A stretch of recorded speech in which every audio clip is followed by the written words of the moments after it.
Have you ever noticed that if a building burns down, it's thought of as unfortunate, but if a church or a mosque or a synagogue burns down, it's thought of as desecration and sacrilege? That's because these items, these places, are thought of as sacred. Well, in the book, The Desecration of Man, Carl Trueman talks about how our understanding ourselves as made in the image of God means that each and every human is sacred.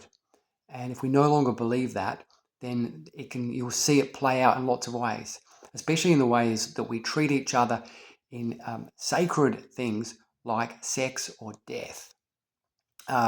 We now see in places where there might be like free love and sex-craved promiscuity, inevitably has people treating each other like objects rather than as subjects. Similarly, we see it in death, where people move towards euthanasia. In fact, in the year 2022, over 4% of deaths in Canada were actually pre-planned assisted suicide, which is astounding to think.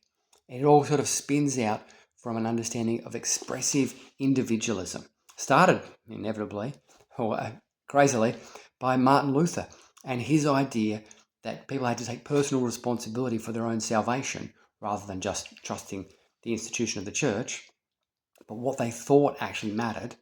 And so then that kind of continues to play out in the coming centuries until eventually people are actually choosing their own identity for themselves.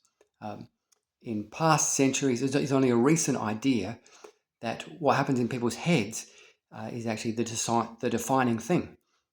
In the past, people ascribed little importance to things like their inner life and their thoughts.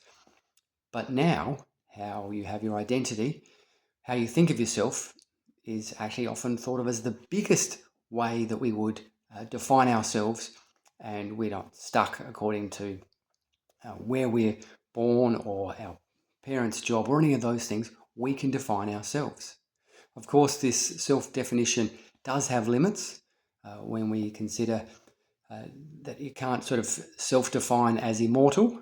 Your body will eventually remind you of just how limited you are. In fact, that's the ultimate way of the unity of the soul and body. And so inevitably everyone will come to that time. This book, The Desecration of Man, super fascinating. Lots to take note of and be inspired by. Great job, Carl Trueman.